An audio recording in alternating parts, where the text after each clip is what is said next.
இன்னைக்கு என்னன்னு பாத்தீங்கன்னா இந்த லவ்லோலிக்கா மரத்தை பத்தி தான் பார்க்க போறோம். லவ்லோலிக்கா எவ்வளவு பேர் கேள்விப்பட்டிருக்கீங்கன்னு தெரியல. இது வந்து கேரளா பாதர்கள் எல்லாம் அநேகமான இடங்கள்ல பார்க்கலாம். இது வந்து எங்க தோட்டத்துல நிக்கிற லவ்லோலிக்கா மரம். காய் பாருங்க இந்த மாதிரி இருக்கும். காய் வந்து கொத்து கொத்தா காய்க்கும். இது பாத்தீங்கன்னா இந்த மரம் வந்து வாங்கி வச்சு 2 வருஷம் தான் ஆகுது.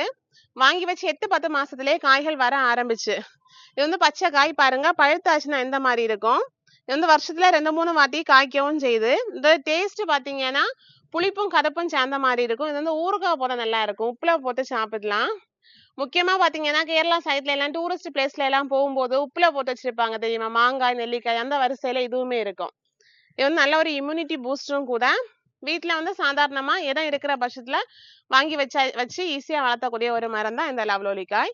இலைகள் எல்லாம் பாருங்க இந்த மாதிரி இருக்கும். இந்த டபுள் கலர் மாதிரி, இந்த கொஞ்சம் இலைகள் வந்து திளுத்த மாதிரி இருக்கும். பார்க்கவுமே அழகா இருக்கும். பாத்தீங்களா?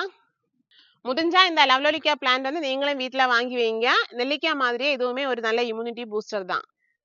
இன்னொரு வீடியோல பார்க்கலாம். தேங்க்ஸ் ஃபார் வாட்சிங். பை.